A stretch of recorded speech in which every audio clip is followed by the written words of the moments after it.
When you chat with people about Jaguars, a lot of people say, beautiful cars, but you wouldn't want to own one. Why the hell not? Let's find out.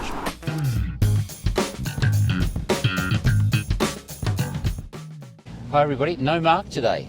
Even better, we've got Kerry, another racing car driver. Are you a racing car driver?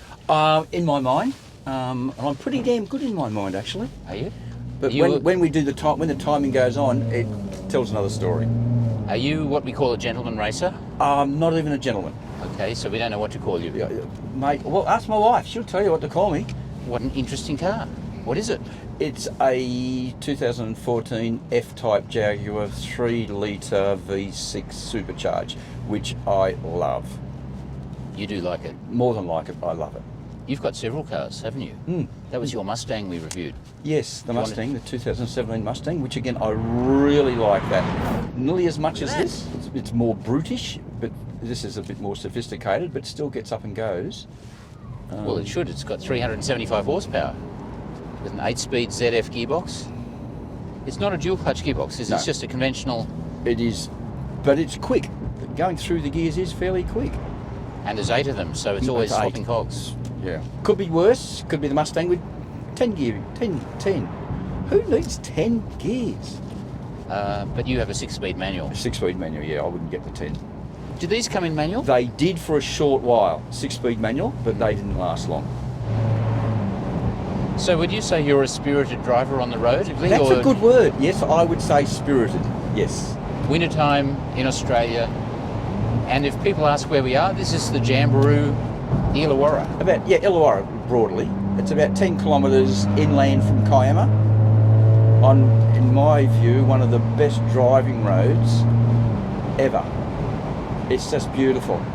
A Jaguar is an interesting choice. If you're looking at options, you're going to consider a car like this. A lot of people go, oh, I don't want a Jaguar reliability. Is that a concern? Was that a concern for you when you bought it? Not at all. They certainly did have that reputation in the early days, but I haven't had an issue with this. I tracked this now and again, and it blew a radiator pipe. So that was an issue, but that was being driven extremely hard. But on the road, it hasn't had an issue at all. How long have you owned it? 3 years. If I notice you as soon as you get in, you pop it into sport mode here. If I'm doing this sort of driving, yes.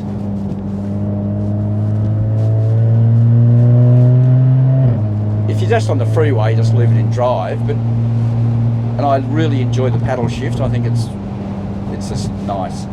Has it got standard brakes on it as well? Standard brakes. So how did the brakes go at Wakefield? Didn't run out of brakes at all. Okay. Brakes were good. Now, the models this came out in, there was a 4-cylinder inline turbocharged motor. Yes. With about 220 kilowatt. Yeah. And then you've got the supercharged V6. Yes. 3 litre, which is what this is, 279 kilowatts. Well, there were two. There's the standard one, which is 250 kilowatts. Oh, yeah. And then the S, which this is. Then you had the R and the SVR, which are the V8 supercharged. Yeah. And they're monsters of cars, 550, 575 horsepower. They are a lot louder. Yeah, I have been in those on the track, and they are a beast of a car. You know, when Jag came out with this car, they tried to present it with a slightly more edgy image. They got sort of traditional TV villains like Ben Kingsley and Mark Strong and people like that. Maybe we just sound right. Good evening, sir. Thank you, Mary. And David Beckham. They wanted to, show a harder edge coming out of the Ford use of Jaguar when they're producing fairly soft cars like the S-Type, not particularly inspiring. They were really keen in 2013 to do something and create a new exciting model, and this is it.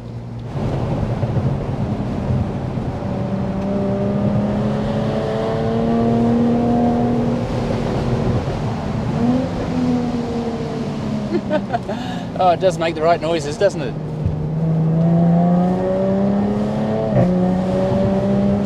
And of course we caught someone very nice, Kerry. It does sound nice, doesn't it? It does sound great.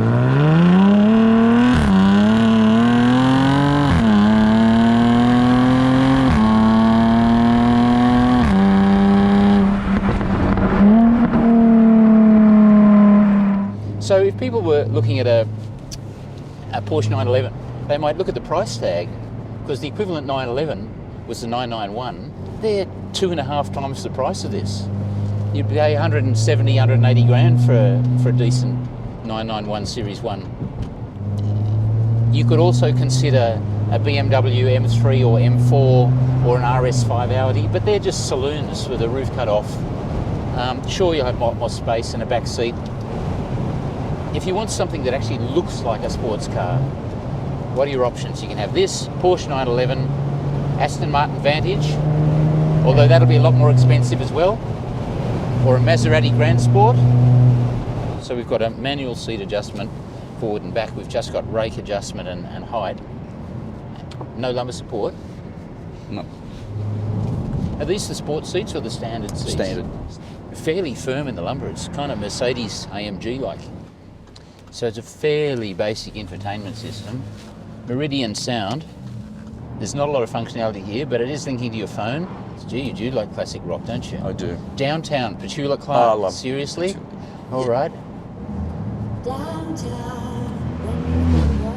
Oh, geez, we're dating ourselves now, mate. We're talking, when are we talking, 1963 or something like that? About that? We're really conforming to the stereotype here. A couple of grumpy old farts in a two-door convertible sports car. Thanks, Petula. We're going to listen to a different kind of music now.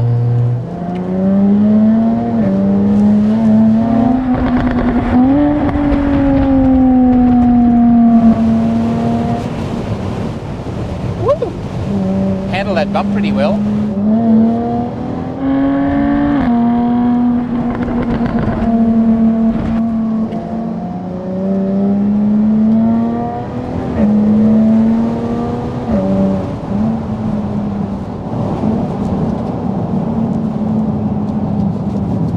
It's excellent.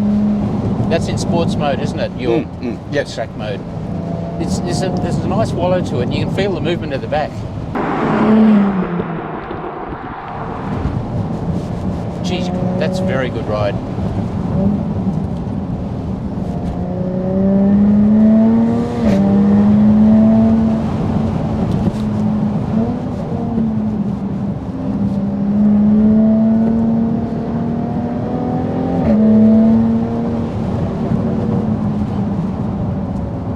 Right, well that was very spirited, very nice. What are we playing on the stereo at the moment? Enya? Caribbean Blue, Enya. Ah, love Enya.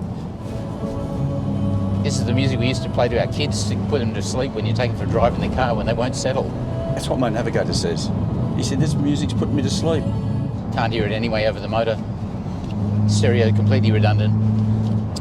What an interesting choice. The car or the music? The car. I mean, the music's interesting too, but let's talk about the car. And keep the speeds moderate. Yep. What's the fuel economy like?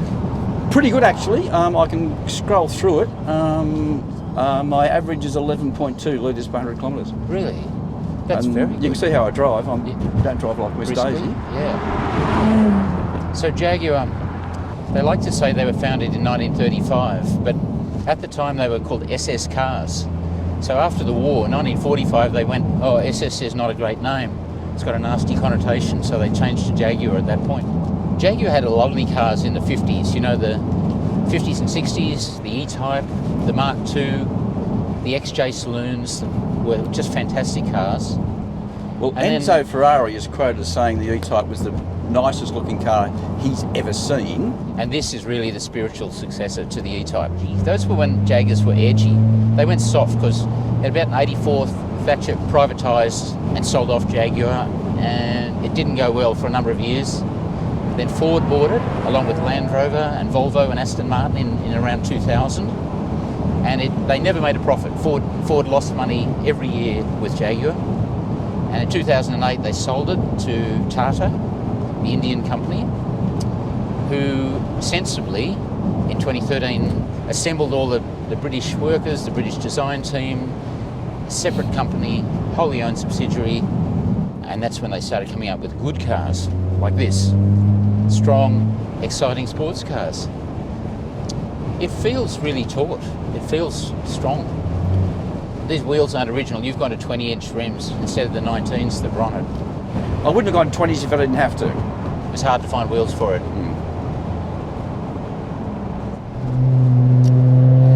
But you're comfortable with my driving. You're not going, I I'm need to very bail. comfortable, Kerry. If we go back out of racetrack mode, oh, it's got quieter. Oh, it's much quieter, isn't it? Did you put that back in? You don't like that, do you? The gear change has got a little bit lazier as well. Do you want to go back to sports mode? There we go.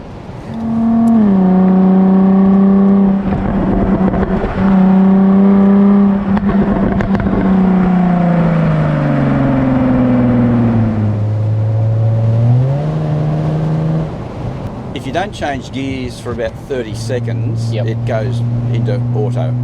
Back into auto mode. If you push it over though, If you push it over, it drops down.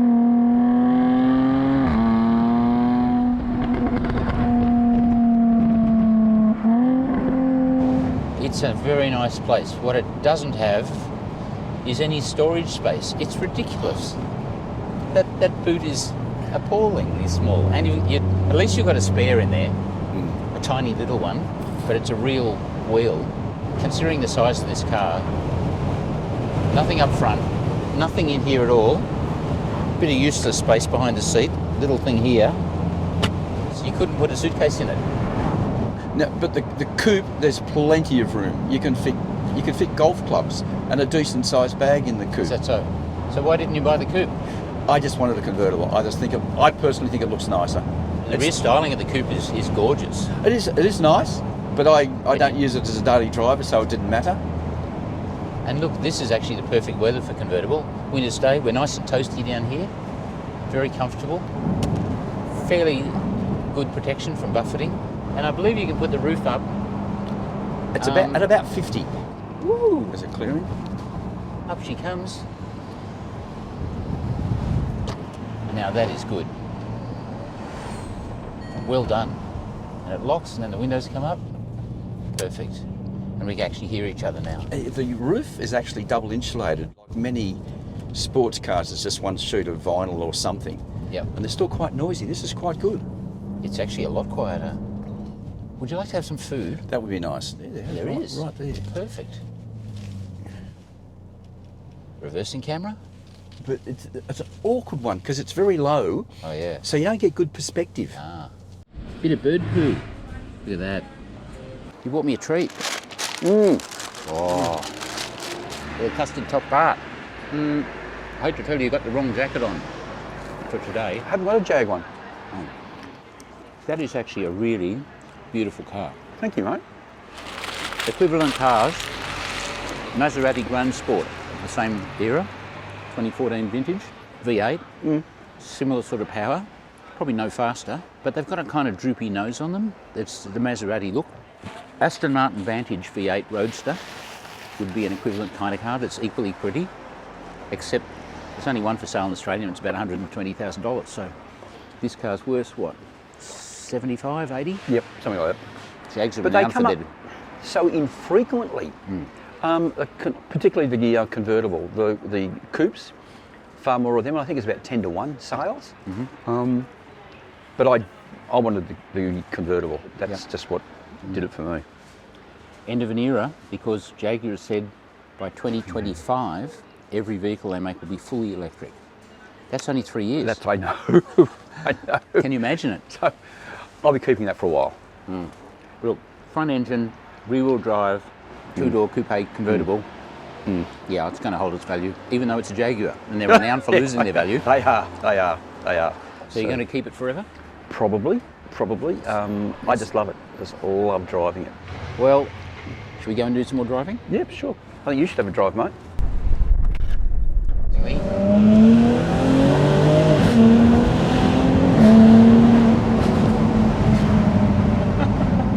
Are you smiling inside? I am. This is a nicer car than the Mustang. Oh yes. We drove the Mustang on this same road, and this is a lot sweeter. That engine and gearbox is.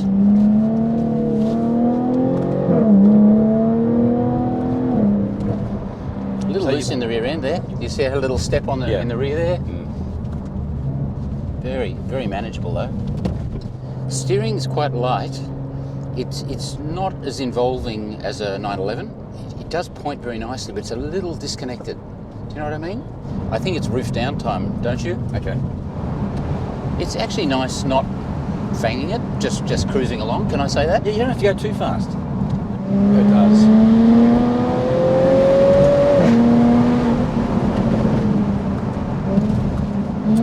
We turn right up here. It's a trumpet, isn't it? It sounds like a trumpet. It does.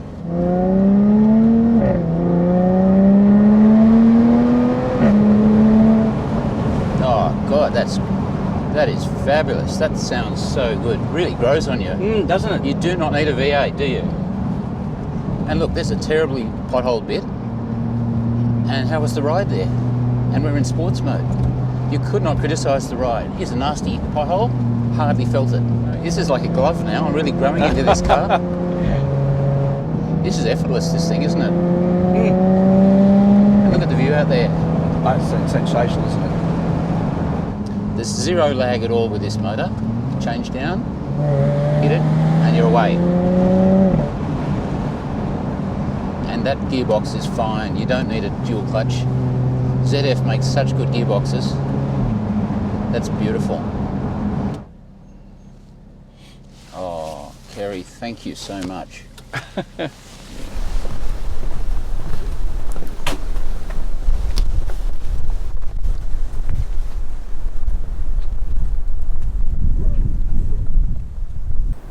You like what you see?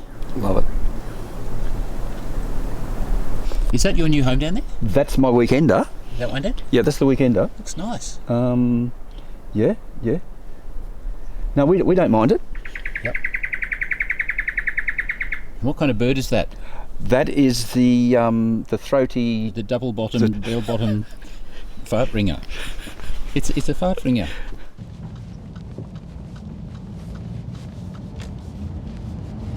What can I say, Kerry? I'm very impressed with your Jaguar. Thank you.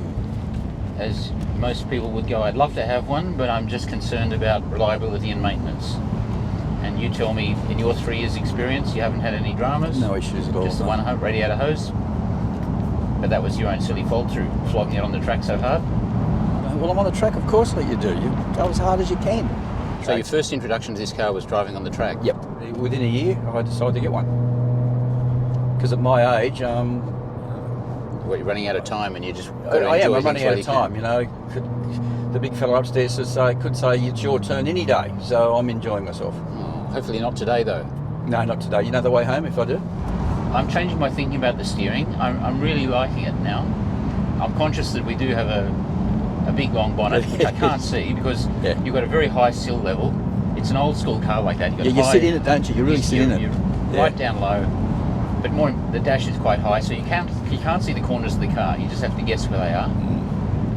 So, this car, let's summarise. What don't we like about it? Lack of space. Boot. The boot. That's Is the there big anything one. else not to like? It is a little old school, but that's not a criticism. That's probably a positive with their increasing years. Yeah. It's an analog car, and no, you don't need to have a V8 if you're getting one of these. This thing's got heaps of mumbo. 11.4 litres per 100k, it claims. That's your long-term average. That's really good for a car like this.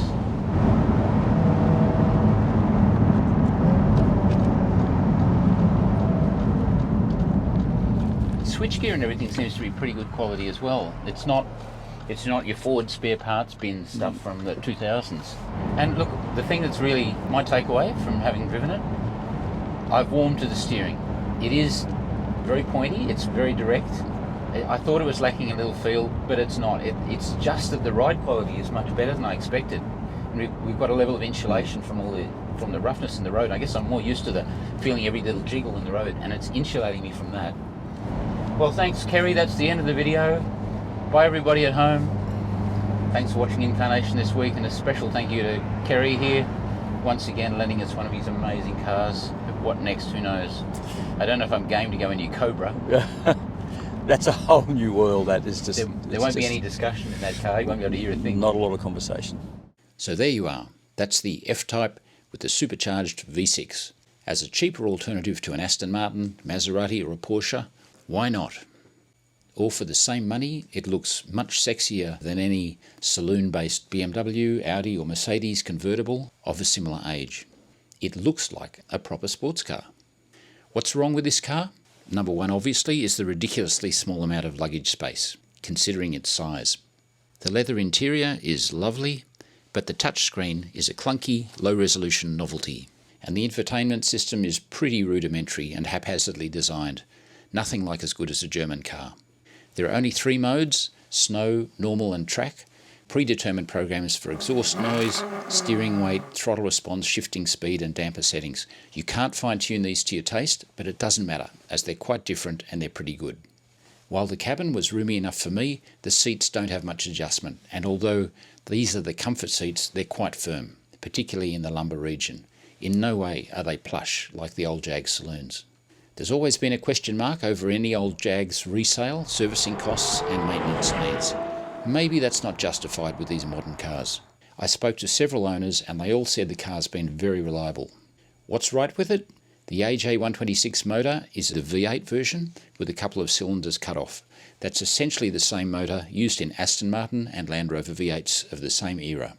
So it's well proven. The supercharged V6 is right in the sweet spot. Power is very linear in the delivery, but torque is delivered mainly over 3,500 RPM, so it doesn't have the low-down punch and boost of a turbo motor. It is a lovely, lovely motor though.